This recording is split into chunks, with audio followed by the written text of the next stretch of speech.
Olá pessoal, tudo bem com vocês? Sejam bem-vindos. Hoje é um dia muito especial. Campo Grande celebra 127 anos. E nós da TV MS Record preparamos um programa especial para você aí de casa. Nessa data tão importante, nós vamos contar histórias de pessoas, personagens e lugares que ajudaram a construir a história da nossa capital.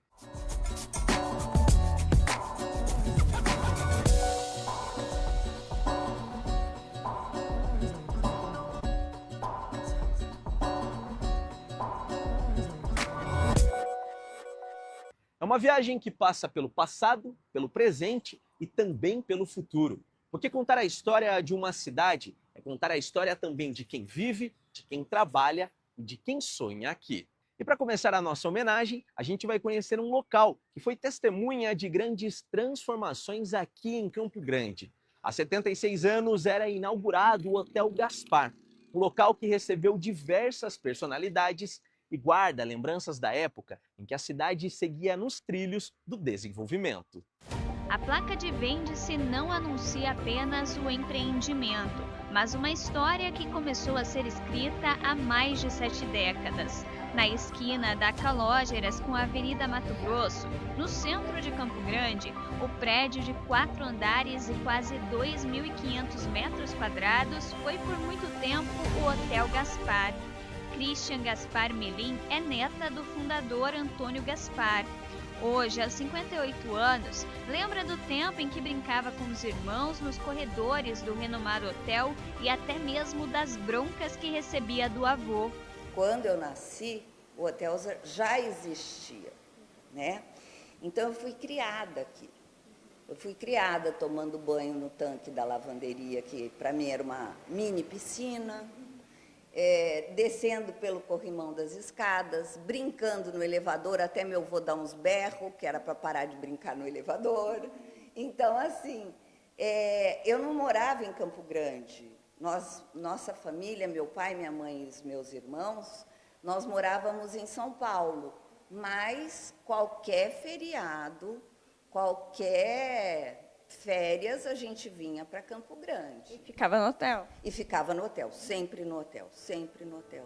Christian conta que o avô foi um homem visionário. Natural de Portugal, se apaixonou por Campo Grande. Na época, o município ainda fazia parte do estado de Mato Grosso. Ele resolveu comprar o terreno em frente à estação ferroviária para construir o hotel. Na ocasião, em 1950, não tinha ônibus, não tinha avião, as estradas eram péssimas e tinha o trem. E aí meu avô falou, não, aqui é o lugar de eu construir o hotel, na frente da estação ferroviária.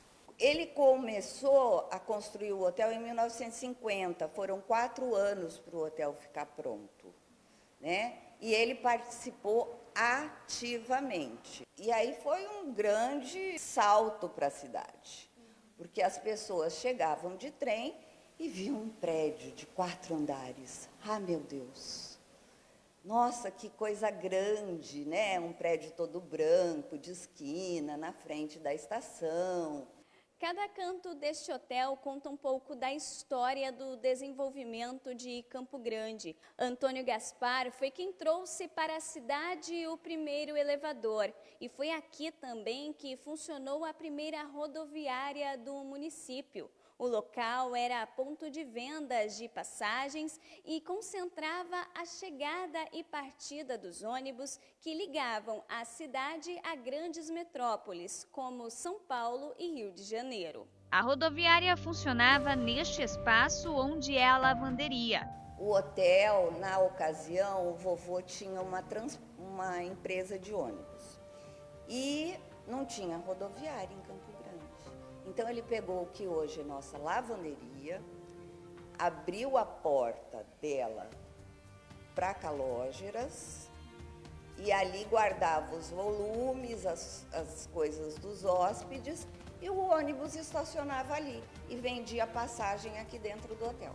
Bastante tempo, até construir aquela rodoviária que hoje está sendo restaurada, reformada.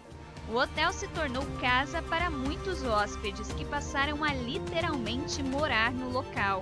Além disso, recebeu várias personalidades, como políticos importantes da época. Presidentes, governadores, senadores. Mas Christian afirma que há muitas lendas entre pessoas que se hospedaram no estabelecimento. O Che Guevara ter estado aqui, né? Que pode ser que sim, pode ser que não, mas registro disso a gente não tem. Mas as pessoas falam com uma convicção. Che Guevara hospedou no Hotel Gaspar. Não tem registro, não dá para saber. A pessoa estava em fuga, indo para a Bolívia, ou vindo da Bolívia, ou que ele morreu na Bolívia.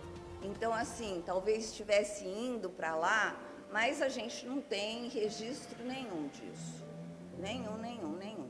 Para mim, a maior lenda urbana de Campo Grande, as pessoas falarem com convicção que Che Guevara hospedou aqui.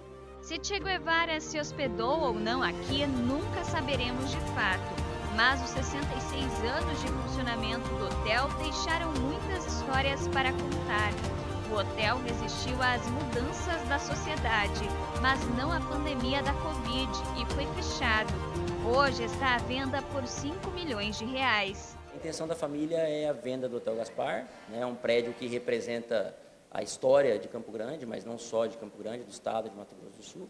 E a gente entende que, até pela própria preservação histórico-cultural, seria uma boa destinação essa venda, especialmente voltada até para a administração pública, né, que tem mecanismos jurídicos e formas de fazê-lo, sendo possível, então, preservar essa questão toda e toda essa história que o hotel traz consigo.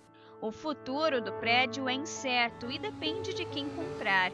O bisneto de Antônio Gaspar afirma que, se pudesse, seria ele o comprador e pensa o que o espaço poderia se tornar. É um prédio que comportaria inúmeras possibilidades, mesmo um outro hotel, mesmo eventualmente um prédio público, mesmo uma possibilidade talvez de uma clínica para as pessoas idosas, ou eventualmente qualquer coisa que as pessoas busquem aqui. A decisão da venda não foi fácil para a família, mas o desejo é que o espaço ainda conte muitas histórias. Eu desejo boa sorte para porque eu fui muito feliz aqui. A gente tem histórias lindas de família, de pessoas que a gente conheceu, gente para burro, gente que virou gente da família, gente que virou assim, tio, tia por afinidade, gente que eu tenho contato até hoje, sabe?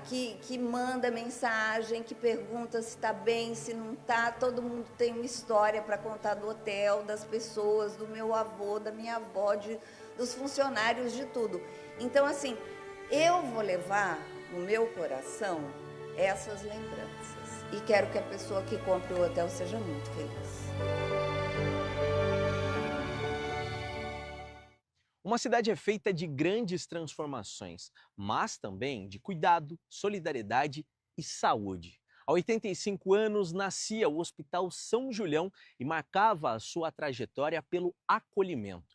Com o passar dos anos, os atendimentos foram ampliados e o hospital virou referência no tratamento humanizado, na saúde e também na preservação do meio ambiente aqui da capital. Há 85 anos, o São Julião começava uma história que ia muito além do atendimento médico. Na época, a hanseníase era associada ao isolamento e à exclusão. O hospital surgiu para tratar e acolher essas pessoas. Ao longo das décadas, a instituição cresceu, ampliou os serviços e se transformou no hospital que é hoje. A hanseníase, ela segregava as pessoas, porque não tinha outra forma, não tinha cura. E para esse espaço, né, foram encaminhados praticamente todos os hansenianos da época, né, para receber um tratamento, pelo menos para contemporizar e aliviar os sintomas da doença.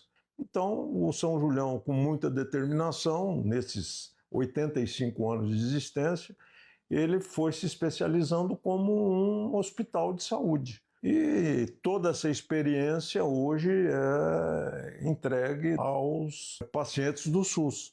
E nessa trajetória, um nome se tornou sinônimo da história do São Julião: A irmã Silvia dedicou 62 anos de sua vida ao hospital. A freira italiana participou da construção de uma instituição que, além do tratamento, passou a ser um espaço de acolhimento, respeito e dignidade. A irmã Silvia, ela é uma freira italiana que veio para o Brasil, ela é salesiana, portanto ligada à área da educação, mas ela era uma pessoa, digamos assim, muito proativa, muito dinâmica, e simplesmente dar aula numa instituição de ensino não atendia a ansiedade dela em fazer um trabalho diferenciado, um trabalho voltado para uma população que às vezes se sentia que tinham necessidades. E ela fez muito mais do que só prestar uma assistência, ela deixou um legado de cultura, de humanização e um exemplo para todos nós. A história começou com a hanseníase, mas não parou por aí. Hoje, o São Julião oferece 9 especialidades e é referência no tratamento da hanseníase e também em oftalmologia. Só neste ano já foram mais de 1.000 procedimentos oftalmológicos, além de mais de 450 cirurgias gerais e cerca de 70 postectomias. Por conta disso, hoje o São Julião é referência na oftalmologia. Mais de 80% de todos os transplantes de córnea do estado são feitos no São Julião e mais de 70% de todos os atendimentos oftalmológicos do SUS são feitos pelo São Julião dentro do estado de Mato Grosso do Sul. A oftalmologia é uma das áreas que mais cresceram nos últimos anos. Cirurgias de catarata e estrabismo estão entre os procedimentos realizados. E uma nova parceria com a Prefeitura de Campo Grande prevê mais de 2.500 procedimentos em diferentes especialidades, como oftalmologia, otorrinolaringologia, cirurgia geral, endoscopia e colonoscopia. A oftalmologia hoje é a de maior produção hoje em termos de produção de procedimentos oftalmológicos, de assistência na oftalmologia em serviço público no estado e depois outras especialidades, a reabilitação, pacientes em cuidados paliativos, que é um outro trabalho que o São Julião realizado, e isso sem nunca abandonar o trabalho com a hanseníase. Além da área da saúde, o São Julião também tem forte atuação na área de sustentabilidade. O hospital recebeu o selo Empresa Amiga do Meio Ambiente e também foi o primeiro da América Latina a receber a certificação Lixo Zero, por conta do trabalho de excelência que é feito aqui no residuário. Na prática, isso significa que o resíduo é separado dentro do próprio hospital e aquilo que pode ser reciclado ou reaproveitado ganha uma nova destinação. Hoje, cerca de 86% dos resíduos são recicláveis e apenas 14% seguem para o aterro. Como o São Julião ele foi construído num determinado momento, para a época, afastado da cidade, hoje está inserido dentro da cidade. Naquela época não existia coleta de lixo. Então, São Julião teve que aprender a tratar os resíduos que ele produzia, né, e tratar de acordo com a legislação e da forma mais correta possível. Resíduo é todas as embalagens e materiais que nós terminamos de usar e que, porém, pode ter uma vida útil maior se reciclados ou compostados. Para chegar a esse resultado foi preciso mudar a rotina, a separação correta dos materiais, o reaproveitamento e a destinação adequada dos resíduos passaram a fazer parte do dia a dia do hospital. Uma forma de cuidar da saúde, sem deixar de cuidar do meio ambiente. Esse local aqui é onde recebemos cerca de 3,8 kg por mês de materiais reciclados em todo o hospital, em todos os ambientes hospitalares. E aqui são triados, separados por tipo, prensados e enfardados para venda posterior. Essa é a função do residuário. Separado corretamente na fonte, mais de 80% dos descartes de materiais nos setores são de alguma forma reaproveitados. E isso tem uma vantagem ambiental gigantesca, porque só o ano passado o hospital deixou de enviar para o aterro sanitário quase 700 toneladas de resíduos, só no ano passado. E tem uma vantagem econômica, porque gera economia para o hospital, porque hoje gerenciar corretamente o resíduo custa caro. Tá? E também tem uma vantagem social, porque é extremamente educativo e didático para todos os colaboradores, os pacientes e os acompanhantes que circulam pelo hospital. E a história do São Julião continua sendo escrita. Aos 85 anos, o hospital já planeja os próximos passos. Entre os projetos está a construção do Hospital do Idoso, com uma estrutura prevista de cerca de 13 mil metros quadrados e mais de 180 leitos. O projeto ainda está na fase de planejamento e de cumprimento das etapas legais para viabilizar os investimentos. Esse projeto está em fase final de aprovação e, no momento oportuno, juntamente com o governo, dentro das necessidades e das prioridades, né, provavelmente esse hospital possa se transformar numa realidade. 85 anos depois, o São Julião segue olhando para o futuro, sem deixar para trás a história de humanização e acolhimento que marcou sua origem. E desenvolvimento também se faz com estratégia, coragem e capacidade para enxergar o futuro. Foi assim que a Zornimat chegou em Campo Grande há 45 anos e cresceu junto com o comércio e também com a capital. Apesar de histórias de desafios, também teve muita conquista. E agora eles começam um novo capítulo de transição, de sucessão, de pai para filho. Toda história tem um começo. E a da Zornimat começou há 45 anos, quando seu Amadeu e o irmão decidiram sair do sul do Brasil e investir em Campo Grande. Mato Grosso do Sul ainda era um estado novo, e o crescimento da região foi um dos fatores que atraiu os dois para cá. Foi aqui que eles abriram juntos a primeira loja, uma decisão que marcou o início de uma história. Já tínhamos uma oferta de emprego aqui, né? Viemos para ver essa oferta de emprego, para conhecer, mas também viemos em busca de oportunidades, uma vez que o Estado tinha acabado de se emancipar, né, 2 anos antes, em 77, nós chegamos em 79, e muito se falava lá no Sul sobre o novo Estado, né, as perspectivas de desenvolvimento, e se falava especialmente na capital, em Campo Grande, que já era uma bela cidade, né, uma cidade pujante, que tinha acabado de ser elevada à capital. E crescer junto com Campo Grande significou também participar do desenvolvimento de quem ajudou a construir a cidade. A Zornimat se especializou em atender escritórios, empresas e profissionais. E quando uma cidade cresce, novos negócios surgem, empresas se estruturam e mais espaços de trabalho precisam ser criados. A gente chegou aqui atrás dessas oportunidades, acabamos acertando com essa empresa que tinha convidado a gente para vir para cá, uma empresa de São Paulo, chamada Zornita, que estava abrindo uma filial aqui, né? E aí o meu irmão, ele se tornou o gerente dessa empresa e eu fiquei como vendedor, cuidando da parte comercial dessa empresa. Fecharam algumas filiais e dentre elas a de Campo Grande. E aí nós tínhamos 2 alternativas, né? Voltar para o Sul ou ficar aqui. Foi aí então que nós resolvemos nos fixar aqui, né? Empreender aqui. Mas uma empresa que chega a mais de 4 décadas de história também precisa aprender a vencer desafios. Foram momentos de mudança na economia, novos concorrentes, novas formas de comprar e, principalmente, a necessidade de se adaptar a cada nova fase do mercado. Desafios que testaram a empresa, mas também ajudaram a construir a Zornimat, que chegou até aqui. O primeiro grande desafio meu foi em 93, a empresa tinha 12 anos, e aí o meu irmão resolveu voltar para o Sul. Né? Em 86 foi o primeiro plano Funário, até 93, que foi o plano real, a gente viveu assim horrores em termos de instabilidade política e econômica nesse país. Né? Com hiperinflação, inflação de 3, 4 dígitos, nós tivemos anos que deu quase 3.000% de inflação. Então imagina você trabalhar, né, conseguir produzir, conseguir vender num ambiente de hiperinflação, onde a inflação é mais de 100% ao mês. E o pior momento dessa fase foi no início de 1990, quando assumiu a presidência da República Fernando Collor de Mello.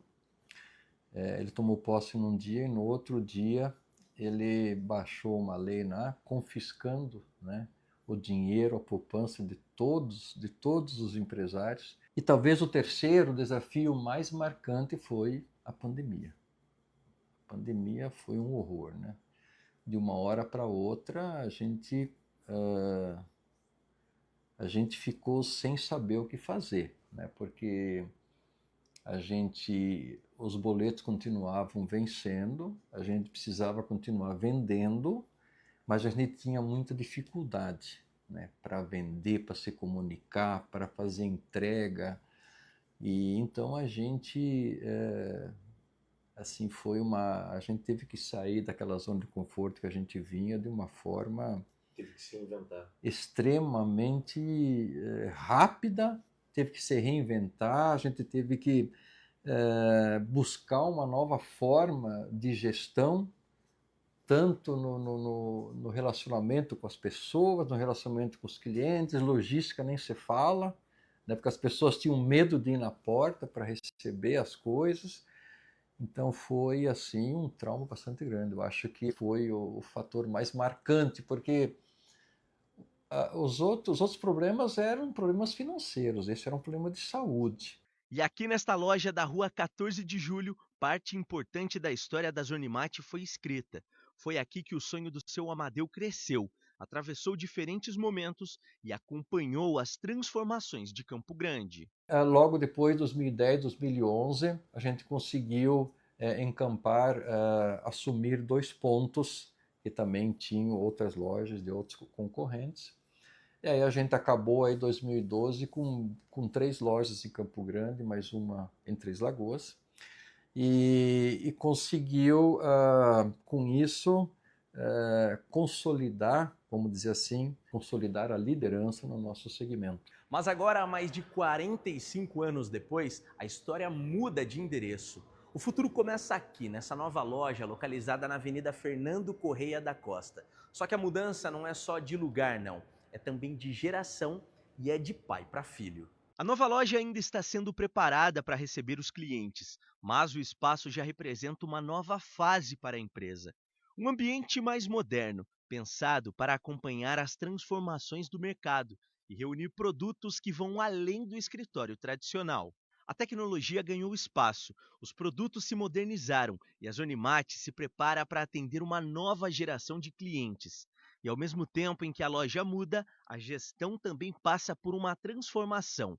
O comando agora começa a ser entregue ao filho, Bruno Ziliotto. A ideia de a gente trazer a nossa matriz, que é ali na 14 de julho, aqui para Fernando Correia, nesse novo espaço, né, um espaço redesenhado, repensado para os nossos clientes. É o final, né, dessa primeira etapa de transição. Tá? Então é o passo maior aí que a gente vai fazer e para mostrar para o mercado também que a Zonimate, completando 45 anos agora, quer continuar perpetuando essa história aí por pelo menos mais 45. Receber o comando também significa receber uma responsabilidade. Bruno chega para conduzir a Zonimate em uma nova fase, mas sabe que antes de olhar para o futuro, é preciso conhecer e respeitar as raízes. Por trás da nova loja, dos novos produtos e da modernização, existe uma história construída ao longo de mais de 4 décadas. E o legado deixado pelo pai é fundamental nesse novo caminho. É um desafio enorme, né? Eu acho que eu me preparei muito, né, para estar aqui onde eu estou agora, né, pegando esse papel de liderança. Né? Para mim não é uma questão de assumir, né, as coisas para mudar, mas sim perpetuar o bom trabalho que já vem feito e trazendo talvez uma visão um pouco mais atualizada, né, para dentro de uma empresa familiar de 45 anos. Então, profissionalizar algumas coisas, trazer uma gestão um pouco mais atuante, né, com números, com profissionalização e também trazendo parceiros de fora para cada vez agregar mais. A Zonimate muda, mas a relação com Campo Grande continua. Uma empresa que nasceu pequena, acompanhou o crescimento da capital e hoje se prepara para um novo momento. A nova loja representa o futuro, mas também carrega a experiência de quem passou mais de 40 anos construindo uma marca e participando da rotina de empresas e profissionais de todo o estado. Para quem já é nosso cliente, é que a gente quer melhorar cada vez mais, quer continuar melhorando, quer fazer com que você alavanque seus negócios, que você tenha cada vez mais sucesso com a nossa contribuição E para aqueles que ainda não são nossos clientes, a gente quer trazer você para perto, quer trazer você para esse novo espaço, para você ter essa experiência diferenciada, né? Para você também conseguir fazer novos negócios. E a gente tentando sempre proporcionar, seja com os nossos produtos, seja com conexões, né? De alguma forma ali, que a gente se transforme num hub do setor empresarial de Campo Grande. Campo Grande também é feita de histórias como essa, histórias de quem chegou, acreditou, trabalhou e cresceu junto com a cidade. Na Zornimate, o endereço muda, os produtos acompanham os novos tempos e o comando é passado, uma sucessão que dá orgulho dos dois lados. Sucessão embora a gente tenha o mesmo objetivo, né, o mesmo sonho, mas é um processo bastante complexo, né? E ele envolve muita maturidade, ele envolve sabedoria, resiliência, mas é um processo que precisa que seja efetivado, né? Porque tudo que eu fiz e o jeito que eu liderei até agora não é suficiente para que a empresa continue a existir, continue a crescer no futuro, né? Então, essa vinda do Bruno com a jovialidade, o preparo, essas ideias novas, eu acredito que possa fazer com que a empresa continue existindo, crescendo, evoluindo, né? E ficar entre nós em mais algumas décadas aí, se Deus quiser. E quando uma geração entrega a outra um negócio que ajudou a construir, não é apenas o comando que passa de mãos, é uma história, um legado e um sonho que ganha uma nova chance de continuar. E assim, enquanto o Campo Grande completa mais um ano de história, a Zornimate também abre as portas para o futuro. Agora, em um novo endereço, mas com as mesmas raízes.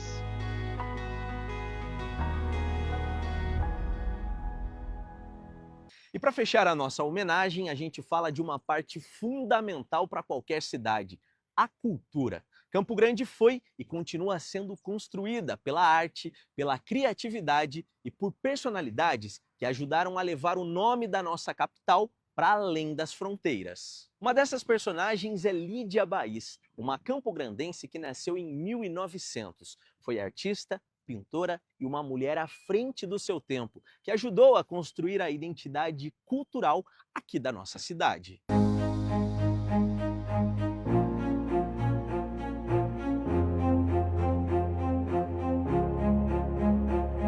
Muito mais do que uma artista, Lídia Baís foi uma mulher à frente do seu tempo. Nascida em Campo Grande em 1900, ela levou o nome da cidade para além das fronteiras. Estudou arte no Rio de Janeiro, viajou pela Europa e construiu uma trajetória marcada pela criatividade e liberdade de expressão. Histórias que seguem preservadas e ensinando gerações.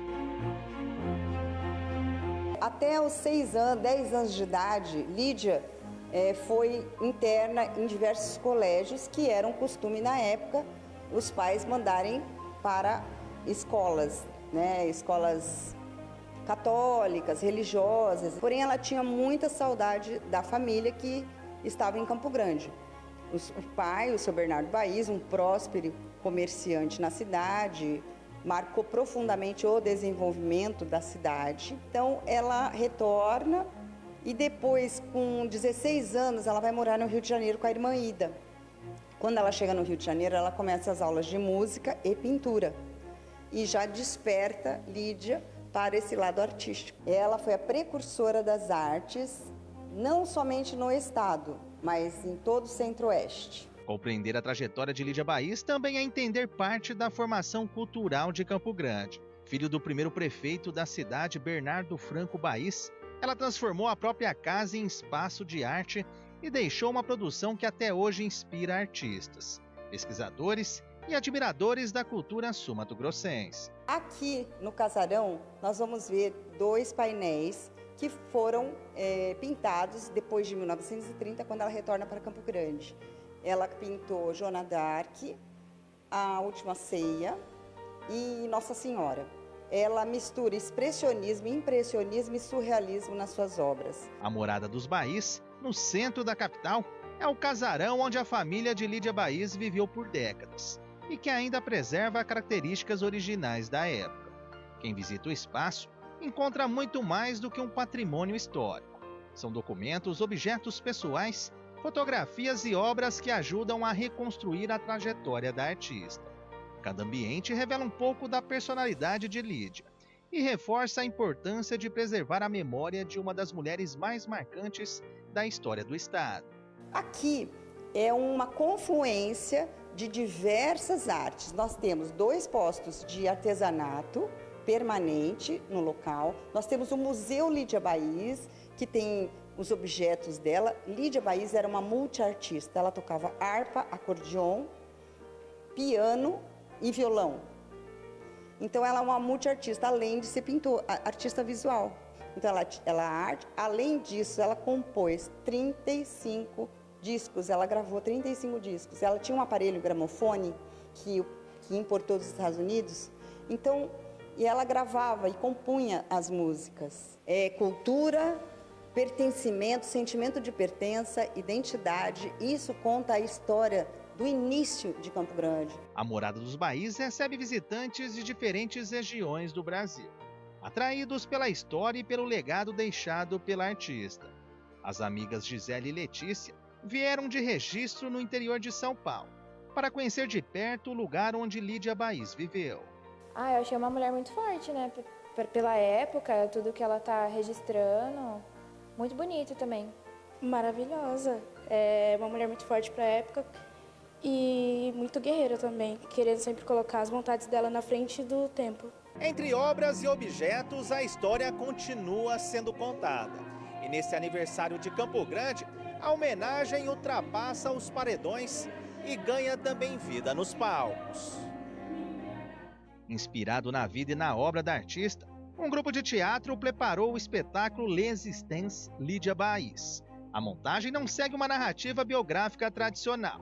A proposta é revisitar o universo poético da pintora por meio da dança, valorizando a liberdade criativa que marcou toda a sua trajetória. Ela foi uma mulher que ela veio numa época em que ela não se cabia. Então ela tem uma vida muito interessante, né? Ela foi muito mal compreendida na época dela. Então assim, hoje, a gente fazendo uma pesquisa sobre a vida dela, a gente vê o tanto, né, que ela foi especial e o tanto que ela lutou para poder entrar naquele mundo que ela vivia daquela época, que era para ela tão atemporal. Durante os ensaios, movimentos, música e interpretação traduzem momentos da vida de Lídia Baiz. Mais do que relembrar a história da artista, o espetáculo pretende despertar no público o interesse por uma personalidade que ajudou a construir a identidade cultural da capital.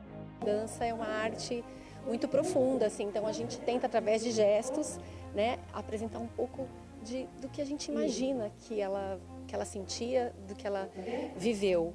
Então, realmente, é um trabalho muito sensível, muito delicado, e eu tenho certeza que as pessoas vão gostar muito. Quase 4 décadas após sua morte, o legado de Lídia Baiz permanece vivo. Das pinturas aos escritos, da Morada dos Baiz aos palcos, sua história segue inspirando novas gerações e mostrando que a arte é capaz de vencer o tempo e manter viva a memória de uma mulher que marcou a história da cultura.